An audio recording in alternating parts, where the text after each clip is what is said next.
Hi, welcome to the Gamesplainer. I'm Jeff the Gamesplainer, and today I'm gamesplaining Eila and Something Shiny. So Eila and Something Shiny is a one-player game. It's an absolute solo game, and it should be on Kickstarter at some point really soon. I was told February, and we're in February now, so I'm assuming it will be on Kickstarter soon.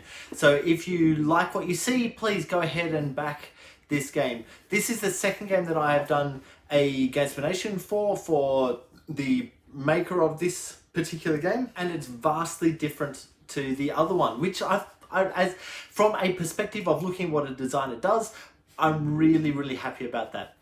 This game, if you watch the gameplay, you'll notice that it happens relatively easily. In fact, I get through the entire game of the first little section of the game within a few minutes. I have played the game before, so I kind of know what's happening. I've tried to ignore that in some of the decisions that I've made, but in essence, the ease of the game is relatively easy at the beginning. I have to make an assumption that the future of the game, the rest of the game gets a whole bunch harder. I'm hoping that's the case. I don't have the rest of the game to really be able to say yes or it will or not won't on that, but I hope that it really does. There's a nice couple of decisions there that need to be made as you're playing. So what happens is you'll play a card or bring a card out of the little standee.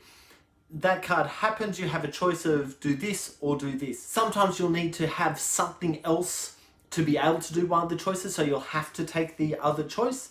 But in essence, it's a matter of just do this or do this, do this or do this. Once you've done that, you then put the card either on the right, which is a pile of future stuff, or on the left, which is a pile of stuff that you won't touch again. And you'll be basically getting in some food or gold or potions or energy or cubes that represent each of those things. That's cool, and when you get to the end of using all the cards that are in that deck, that's the end of the day. So you go through a night phase, any knowledge you have goes up. If you get 2 knowledge, you win the game.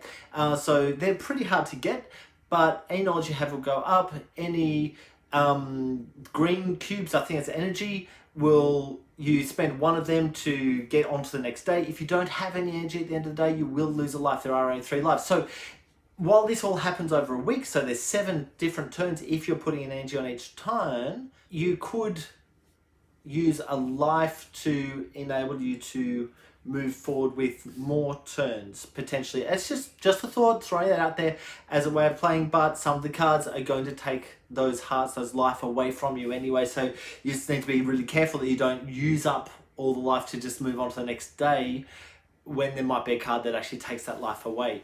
And so look, there's a nice little thinkiness on it.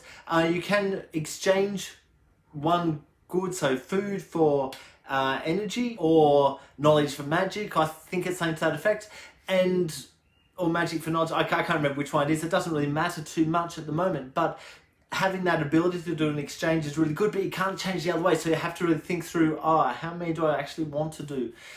Now, you could do it at any time, so it doesn't actually matter too much, except for if the size of your board is running out, so you can have 8 cubes on each side of stuff that you're collecting.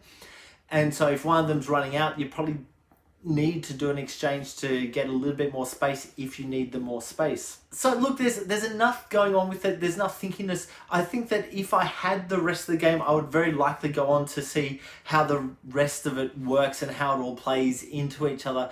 And I kind of like that, do this or this, do this or this, do this or this. And then next time you come around, do this, I did that last time, let's see what happens when I do this. And sometimes it's good, sometimes it's bad, who knows. So look, I think I'll leave it there. Go on and watch my gameplay and Gamesplanation to get a feel for how the game plays. If you have any comments or suggestions, please write them below. If you have any games that you would like to be Gamesplained, please shoot me an email to thegamesplainer@gmail.com.